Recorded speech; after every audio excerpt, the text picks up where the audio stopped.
मित्रांनो, स्वागत आहे तुमच्या आवड गणिताची या चॅनल मध्ये। आज आपण परत एकदा क्लास 10 च्या मुलांसाठी व्हिडिओ घेऊन आलेलो आहे।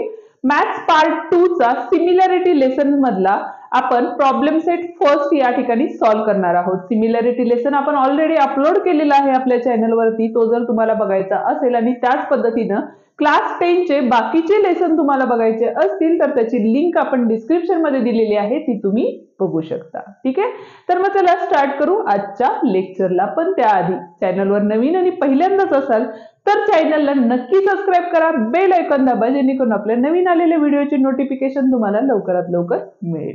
ठीक आहे, तर आज आपण क्वेश्चन नंबर 2 पासून स्टार्ट करतोय। क्वेश्चन नंबर फर्स्ट जो आहे तो अल्टरनेटिव्ह क्वेश्चन्स आहे। जर तुम्हाला तो क्वेश्चन सॉल्व्ह करून हवा असेल तर मला कमेंट करून सांगा, आपण तोही क्वेश्चन नक्की सॉल्व्ह करून देऊया। ठीक आहे, तर आता आजपासून आपण क्वेश्चन नंबर 2 पासून स्टार्ट करणार आहे। पार्ट 2 मध्ये आपण हा प्रॉब्लेम सेट सॉल्व्ह करणार आहे।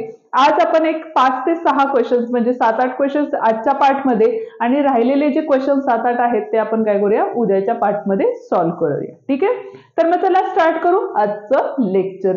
आता जो फर्स्ट क्वेश्चन आहे, क्वेश्चन आपण बोर्डवरती लिहिलेला नाही, डायरेक्ट आपण बुक्स मधून काय करणार आहे, रीड करणार आहे। ठीक आहे, फक्त त्या क्वेश्चनशी रिलेटेड असणारी डायग्राम या ठिकाणी आता मी ड्रॉ केलेली आहे। ठीक आहे, क्वेश्चन नंबर 2 या ठिकाणी आपण बघत आहोत। क्वेश्चन नंबर 2 मध्ये काय सांगितलेलं आहे बघा, in a triangle ABC triangle मध्ये काय सांगितलेलं आहे, B dash D dash C म्हणजे B D C are the collinear points असंही रीड करू शकता। and BD is equals to 7 and BC is equals to 20, then find the following ratios। आणि तुम्हाला काही रेशोज दिलेले आहेत, ते रेशोज तुम्हाला या ठिकाणी काय करायचे, फाइंड आउट करायचे आहेत। ठीक आहे, आता बघा फर्स्ट आपल्याला काय करायला लागतं, जॉमेट्री मध्ये गिवन लिहिणं महत्वाचं असतं। त्यामुळे आता क्वेश्चन्स मध्ये जे गिवन दिलेलं आहे ते फर्स्ट आपण काय करूया, राईट करून घेऊया। ठीक आहे, म्हणून therefore in a triangle ABC। ठीक आहे, आता या ठिकाणी बघा B dash D dash C, okay, and BD is equals to किती दिलेलं आहे, 7 दिलेलं आहे आणि बीसी इज इक्वल्स टू 20 दिलेलं आहे। ठीक आहे, आता या ठिकाणी बघा बीडी आणि बीसी ची लेंथ दिलेली आहे, डीसी ची लेंथ दिलेली आहे का आपल्याला, नाही, पण तीही आपल्याला लागेल। त्यामुळे आपण फर्स्ट काय करूया, लेट इथं बघा आपल्याला काय दिलेलं आहे, बीसी इज इक्वल्स टू काय असतं आपलं, तर बीडी प्लस डीसी। रिझन काय आहे याचं, तर बी डॅश डी डॅश सी म्हणजे हे तिन्ही कोलिनियर पॉइंट्स आहेत। त्याच्यामुळे आपण काय करू शकतो, बीडी प्लस डीसी केलं तर आपल्याला काय मिळतं, बीसी मिळतं। आता बीसी ची जी लेंथ होती ती किती आहे इथं, 20 इज इक्वल्स टू बीडी किती आहे आपला, 7 प्लस डीसी। आता हा जो 7 होता तो काय आहे, प्लस आहे, तो अपोजिट साइडला आला काय होणार आहे, मायनस होणार आहे। त्यामुळे DC is equals to 20 minus 7 म्हणून डीसी इज इक्वल्स टू 20 मधून 7 गेले म्हणजे किती राहिले आपले, 13 राहिले। ठीक आहे, ह्या झाल्या आपल्या लेंथ, बरोबर आहे। आता आपल्याला काय करायचंय, तर जे गिवन रेशोज आहेत ते रेशोज आपल्याला फाइंड आउट करायचे आहेत। ठीक आहे, फर्स्ट काय दिलेलं आहे बघा, क्वेश्चन्स लिहून घेऊया या ठिकाणी। तर area of triangle ABD upon area of a triangle ADC। ठीक आहे, आता यामध्ये आपल्याला काय करायला लागेल बघा, तर या ठिकाणी बघा आता कुठले ट्रायंगल्स आहेत ते ऑब्झर्व करून घेऊया। या ठिकाणी बघा ADB म्हणजे कुठला आहे बघा, ADB हा एक ट्रायंगल आहे आणि तो जो दुसरा ट्रायंगल आहे आपला ADC म्हणजे कुठला आहे बघा, ADC हे दोन ट्रायंगल आहेत, बरोबर आहे। पण आता जो व्हर्टेक्स म्हणजे कॉमन व्हर्टेक्स पॉइंट काय आपला ए आहे, त्यामुळे ह्या दोन्ही ट्रायंगलची जी हाईट असणार आहे ती काय असणार आहे, इक्वल असणार आहे। त्याच्यामुळे जे रेशोज असणार आहेत ते काय असणार आहेत, फक्त आपले बेसिसचे जे रेशो असणार आहेत, बरोबर आहे। आणि हे सगळं आपण डिटेलमध्ये आपल्या लेसन मध्ये शिकलेलो आहे। जर तुम्हाला ते डिटेलमध्ये बघायचे असेल तर तुम्ही आपला लेसन जो अपलोड केलेला आहे ते तुम्ही बघू शकता। ठीक आहे, त्यामुळे इथं काय येईल बघा आपला रेशो, तर बीडी म्हणजे ABD या ट्रायंगलचा बेस काय आहे आपला, तर बीडी अपॉन इथं काय आपला, तर डीसी। बघा आपण आताच डीसी फाइंड केलं, ते आपल्याला पहिल्या क्वेश्चन मध्ये आपल्याला इम्पॉर्टंट आहे। याचं जे रिझन आहे तेही तेवढंच महत्वाचं आहे। Ratios of area of two triangles काय असणार आहे, equal heights, then base are proportion किंवा इक्वल हाईट्स इथपर्यंत रिझन लिहिलं तरी तुम्ही चालतं. ठीक आहे. त्यामुळे आता इथं काय येणार आहे बघा, तर बीडीची लेंथ किती होती बघा आपली 7 म्हणून इथं आले 7 आपण डीसी किती काढला होता आपण 13 काढला होता. म्हणजेच एरिया ऑफ ट्रायंगल कुठला आहे आपला ABD upon area of a triangle ADC is equals to 7/13 हे आपलं फर्स्टचं आन्सर आलेलं आहे. आता आपण सेकंड यातला सेकंड जो क्वेश्चन आहे तो काय आहे बघूया. सेकंड मधला जो आता सेकंड क्वेश्चन आहे तो बघणार आहे आपण. काय सांगितलेलं आहे बघा या ठिकाणी नंबर 2 चा क्वेश्चन आहे. Area of a triangle ABD upon area of a triangle ABC दिलेलं आहे. आता परत एकदा बघा, ए हा व्हर्टेक्स काय आलेला आहे आपला कॉमन व्हर्टेक्स आलेला आहे बरोबर आहे. त्यामुळे त्या दोन्ही ट्रायंगलची हाईट काय असणार आहे इक्वल असणार आहे. म्हणजे कुठला आहे बघा ABC हा एक ट्रायंगल आहे आणि दुसरा आहे आपला ABD हा ट्रायंगल आहे बरोबर आहे. म्हणजेच इथं येताना काय येणार आहे बेसेसचा रेशो असणार आहे. म्हणजे इथे येणार आहे BD अपॉन BC.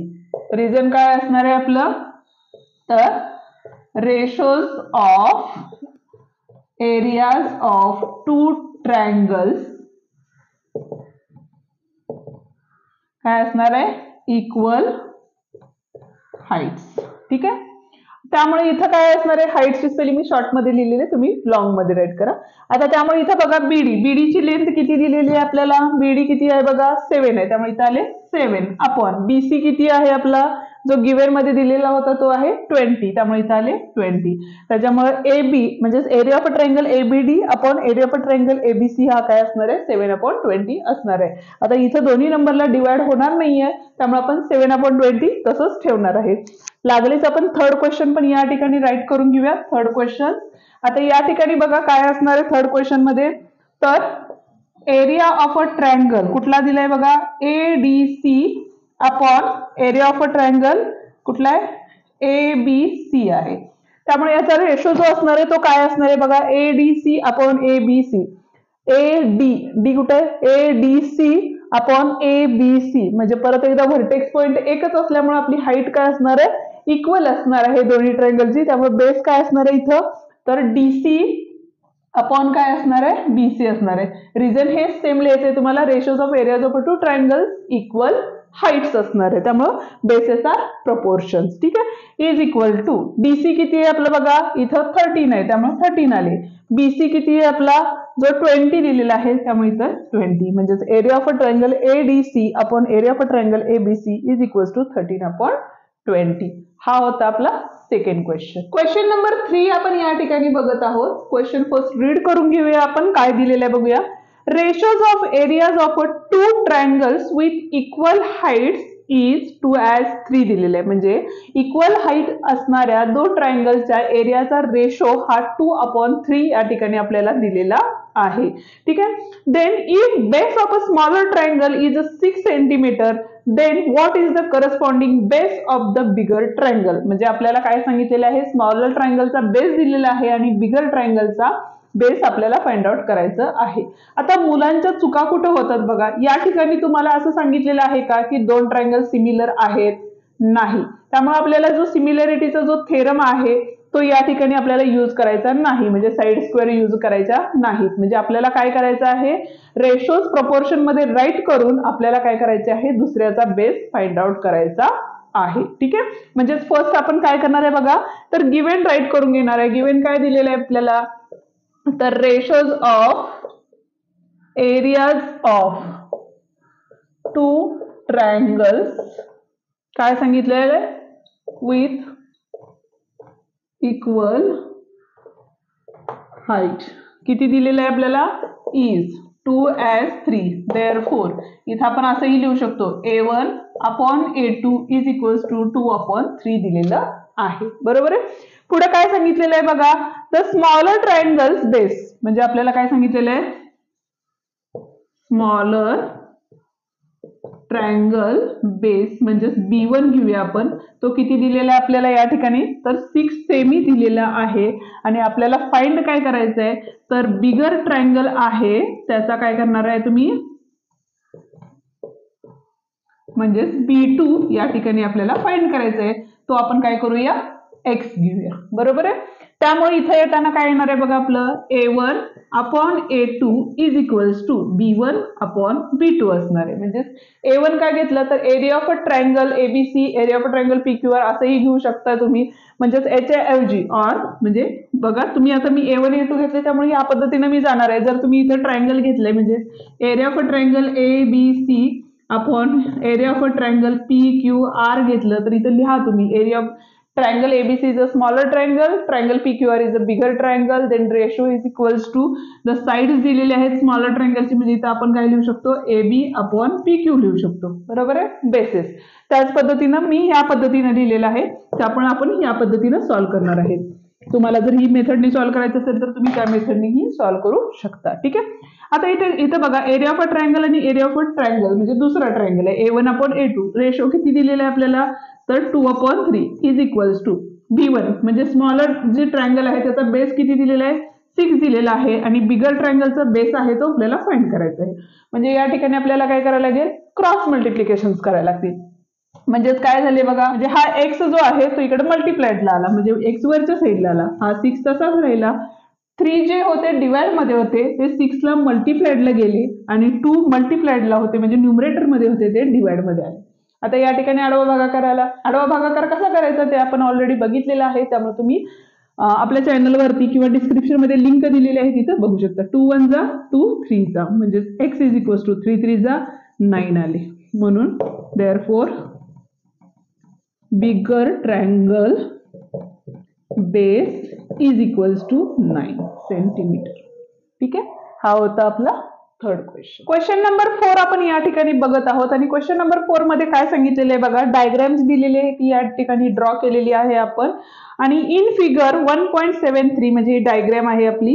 तर आपल्याला गिव्हन जे दिलेलं आहे ते काय दिलेलं आहे बघा, गिव्हन क्वेश्चन मध्ये दिलेलं आहे आपल्याला ABC इज इक्वल्स टू काय दिलेलं आहे आपल्याला DCB दिलेलं आहे जे आहेत 90 डिग्री. म्हणजे हा अँगल आणि इथला अँगल हे काय आहेत आपले परपेंडिक्युलर आहेत. म्हणजे AB ही काय असणार आहे हाईट असणार आहे आणि DC is also height. Okay, then आता फाइंड काय करायचं आपल्याला, गिव्हन दिलेला आहे AB इज इक्वल्स टू 6 दिलेला आहे आणि DC इज इक्वल्स टू किती दिलेलं आहे हाईट 8 दिलेलं आहे, बरोबर आहे. म्हणजे AB 6 दिलेला आहे आणि DC इज इक्वल्स टू 8 या ठिकाणी आपल्याला दिलेलं आहे. देन काय काढायचं आहे आपल्याला तर एरिया ऑफ अ ट्रायंगल काय आहे बघा ABC upon area of a triangle DCB या ठिकाणी आपल्याला काढायचं आहे. आता या ठिकाणी काय असणार आहे बघा, तर अथवा ट्रायंगल ऑब्झर्व केला ABC म्हणजे कुठला आहे बघा ABC हा ट्रायंगल आहे, बरोबर आहे. म्हणजे हाईट काय असणार आहे आपली AB आणि बेस काय असणार आहे BC असणार आहे, बरोबर आहे. त्याच पद्धतीनं DCB घेतला म्हणजेच कुठला घेतला बघा DCB घेतला तर DC इज द हाईट आणि BC हा काय असणार आहे परत बेस असणार आहे. म्हणजे दोन्ही ट्रायंगल मध्ये कॉमन काय आलेला आहे या ठिकाणी बेस कॉमन आलेला आहे. त्यामुळे रेशो येताना कशाचा रेशो येणार आहे आपल्या या ठिकाणी तर AB अपॉन काय असणार आहे DC असणार आहे. रिझन्स काय असणार आहे आपलं if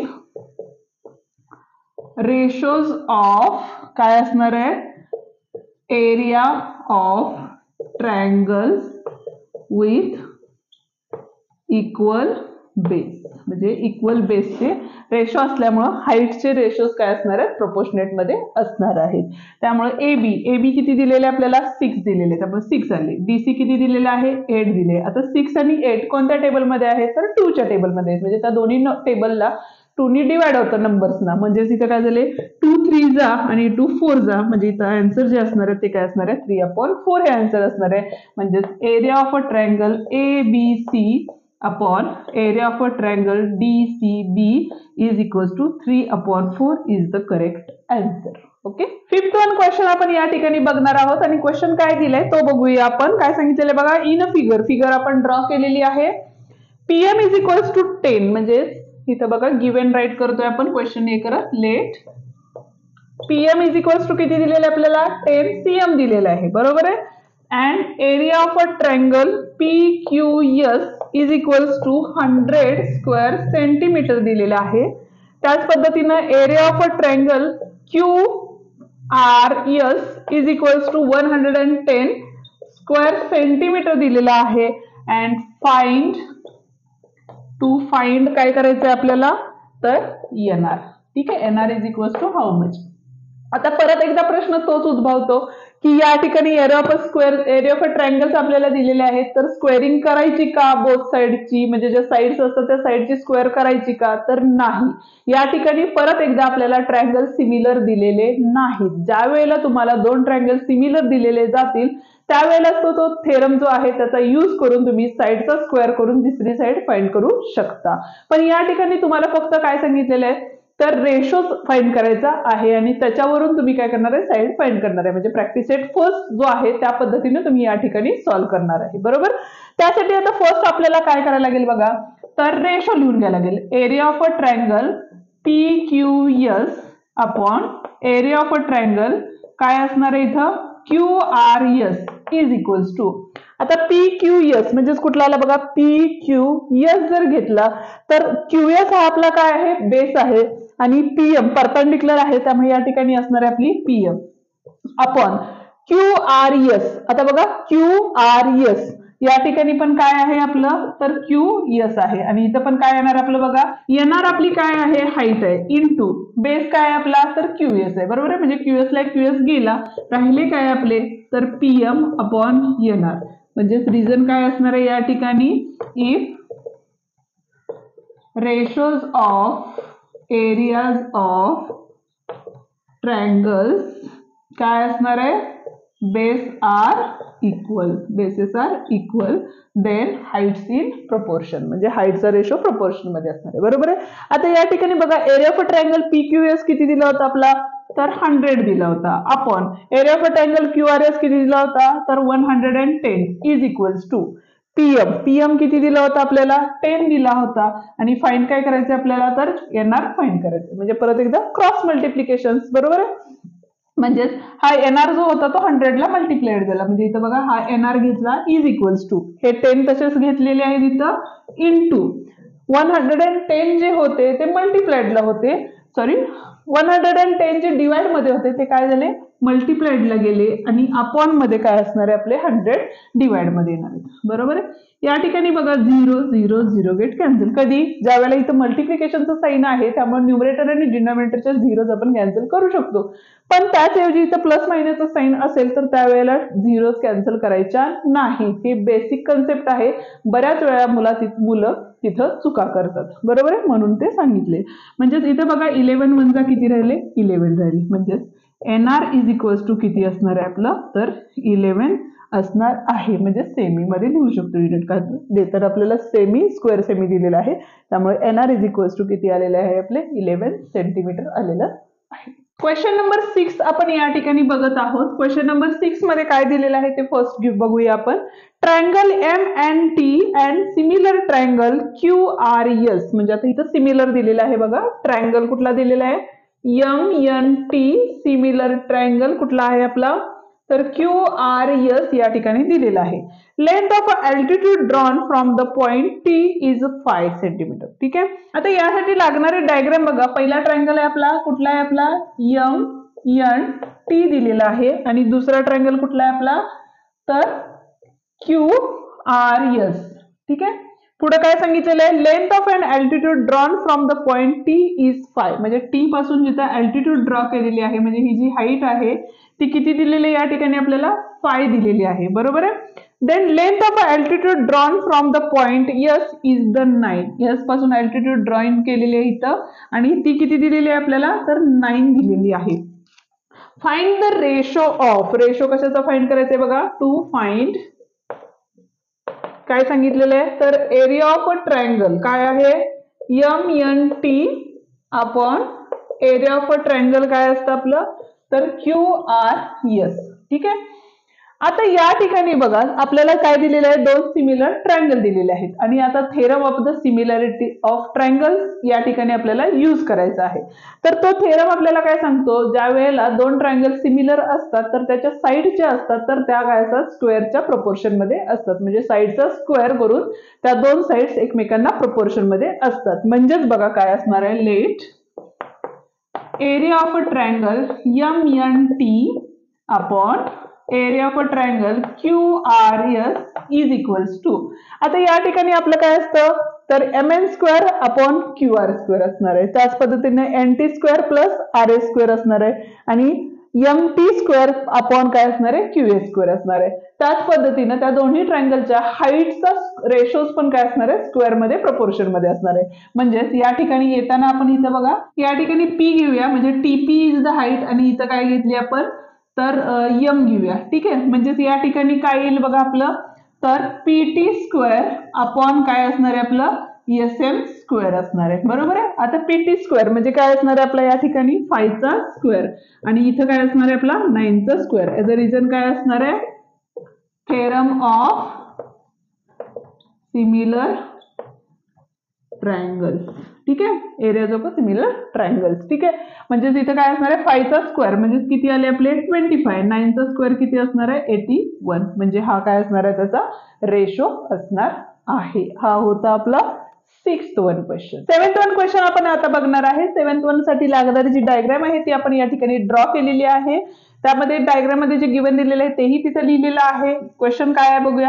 in a figure, figure म्हणजे या फिगर मध्ये काय सांगितलेलं आहे ADC are the collinears and BEC are the also collinear points. Segment DE parallel segment AB म्हणजे DE बघा DE आणि AB हे दोन एकमेकांना काय दिलेले आहेत पॅरलल सेगमेंट दिलेले आहेत. लेट 7th वन क्वेश्चन आपण बघतोय या ठिकाणी काय सांगितलेलं आहे let segment DE parallel segment म्हणजे साइड दिलेले आहे. ऍक्च्युली साइड काय दिलेलं आहे AB दिलेले आहे. बरोबर आहे. AD इज इक्वल्स टू 5 दिलेला आहे. त्यानंतर DC इज इक्वल्स टू 3 दिलेला आहे. BC इज इक्वल्स टू 6.4 दिलेलं आहे. BC म्हणजे बघा इथून इथपर्यंतचे जे डिस्टन्स आहे ते आपल्याला टोटल 6.4 दिलेलं आहे. म्हणून आपण घेताना म्हणजे BE इज इक्वल्स टू काय घेतलं X घेतलं तर अँड EC किंवा CE जे घेतलं तर काय असणार आहे आपलं तर या ठिकाणी बघा BC मायनस काय असणार आहे BE असणार आहे. रिझन काय असणार आहे बघा या ठिकाणी आपल्याला सुरुवातीला सांगितलेलं आहे B'E'C म्हणजे BEC are the collinear point सांगितलेले आहे. बरोबर आहे. म्हणजेच या ठिकाणी काय झाले बघा BC किती दिलेलं आहे आपल्याला तर 6.4 म्हणून मायनस BE किती दिलेलं आहे आपल्याला X दिलेला आहे म्हणजे C डिस्टन्स किती आलं 6.4 मायनस X असं दिलेलं आहे. ठीक आहे. आता फाइंड काय करायचंय बघा टू फाइंड काय फाइंड करायचं या ठिकाणी तर B या ठिकाणी आपल्याला फाइंड करायचं आहे. ठीक आहे. आता कसं फाइंड करणार कुठला थेरम यूज करणार तर या ठिकाणी बघा आपल्याला दोन साइड्स पॅरलल दिलेल्या आहेत आणि अशा वेळेला ज्या वेळेला आपल्याला साइड्स पॅरलल दिलेल्या असतात त्यावेळेला आपण काय यूज करू शकतो तर BPT थेरम म्हणजे बेसिक प्रोपोर्शनॅलिटी थेरम या ठिकाणी आपण यूज करणार आहे. म्हणून देअरफॉर इन अ ट्रायंगल कुठला ट्रायंगल आहे आपला तर ABC. ठीक आहे. काय सांगितलेलं आहे आपल्याला तर AB पॅरलल टू DE किंवा DE पॅरलल टू AB असंही लिहू शकता. हे जे लिहिलेलं आहे त्या तिथेही लिहू शकता. बरोबर आहे. काय असणार आहे बघा आपलं तर आपल्याला फाइंड काय करायचं आहे तर BE फाइंड करायचं म्हणजे X ची व्हॅल्यू जी आहे ती आपल्याला या ठिकाणी फाइंड करायची आहे. बरोबर आहे. मग ज्या वेळेला दोन लाईन एकमेकांना पॅरलल असतात एखाद्या ट्रायंगल मध्ये आणि दुसऱ्या दोन साइडला ते इंटरसेक्ट करत असेल तर ती लाईन तर ते काय असतात रेशोजच्या ट्रायंगलच्या दोन्ही साइडचे राहिलेले जे रेशोज असतात ते एकमेकांना काय असतात प्रोपोर्शनेट मध्ये असतात. म्हणजेच या ठिकाणी काय येणार आहे बघा आपलं तर CD अपॉन DA किंवा AD इज इक्वल्स टू काय असणार इथं आपलं तर CE अपॉन काय असणार आहे BE घेतले. ठीक आहे. तर या ठिकाणी बघा इथं किती आपलं 3 आहे म्हणून इथं घेतले 3 अपॉन AD किती दिलेले आहे आपल्याला तर 5 म्हणजे आपण नावं थोडीशी उलट सुलट लिहिलेली आहेत. आपल्याला दिलेली नावं वेगळी आहेत त्यामुळे तुम्ही नावं चेंज करून पण लिहू शकता. इथं DC लिहिले आणि इथं काय लिहिले आपण AD लिहिले. ठीक आहे. म्हणजे DC म्हणजेच काय घेतले DC. मी लिहिताना CD लिहिलं होतं पण ऍक्च्युअली गिवन मध्ये आपल्याला काय दिलेलं आहे DC आणि AD दिलेले म्हणून आपण काय लिहिलं DC अपॉन AD म्हणजे 3/5 आहे त्याचा रेशो. ठीक आहे. इज इक्वल्स टू CE किती आहे बघा प्लस EC किती आहे 6.4 मायनस X अपॉन BE किती आहे आपला तर X आहे. ठीक आहे. आता या ठिकाणी आपल्याला काय करायला लागेल क्रॉस मल्टिप्लिकेशन करायला लागेल म्हणजेच बघा हा 3 इथंच राहिला X मल्टिप्लाइड झाला इंटू पाय इंटू ब्रॅकेट काय असणार आहे 6.4 मायनस एक्स असणार आहे, बरोबर आहे. आता बघा हा ब्रॅकेट सॉल्व्ह करून घ्यावा लागेल आपल्याला, म्हणजेच हा 3x तर असंच राहणार आहे इज इक्वल्स टू यांनी मल्टिप्लाय केलेला 5 4 जा 20 2 आले 5 6 जा 30 30 प्लस 2 32 आले, एक डिजिट नंतर पॉईंट होता म्हणजे फक्त आपले काय राहिले 32 राहिले, बरोबर आहे. म्हणजे या ठिकाणी आपण फक्त काय लिहिणार आहे 32 मायनस 5x. आता हा जो 5 होता तो काय आहे निगेटिव्ह होता, तो ऑपोजिट साइडला आल्यावर काय होणार आहे पॉझिटिव्ह होणार आहे, म्हणजे 3x plus 5x is equals to 32. 5 plus 3 किती झाले 8x झाले, बरोबर आहे, is equals to 32. Therefore x is equals to 32 upon 8, कारण 8 मल्टिप्लाइडला होते डिवाइडला गेले, 8 1 जा 8 8 4 जा 32. Therefore x is equals to किती आले आपले 4. पण आपल्याला काढायचं काय होतं तर b इज इक्वल्स टू काढायचं होतं, बरोबर का, टू फाइंड b, म्हणून b इज इक्वल्स टू किती आले आपले 4 is the correct answer. Okay, हा होता आपला 7th क्वेश्चन. आता यापुढचे जे क्वेश्चन्स राहिलेले आहेत ते आपण उद्याच्या पार्टमध्ये बघणार आहोत, त्यामुळे उद्याही नक्की व्हिडिओ बघा. व्हिडिओ तुम्हाला आजचा कसा वाटला ते मला कमेंट करून नक्की सांगा. व्हिडिओ आवडला असेल तर व्हिडिओला लाईक शेअर आणि कमेंट करायला विसरू नका. त्याचप्रमाणे जर तुम्हाला अल्टरनेटिव्हचा जो फर्स्ट क्वेश्चन आहे तोही हवा असेल तर मला कमेंट करून नक्की सांगा, तर आपण त्याच्यावरही व्हिडिओ बनवूया. चला तर मग पुन्हा भेटूया पुढच्या पार्टमध्ये, ज्यामध्ये आपण 8 पासून 13 पर्यंतचे जे एक्झाम्पल्स आहेत ते आपण उद्याच्या लेक्चरमध्ये बघणार आहे. तर थँक्यू.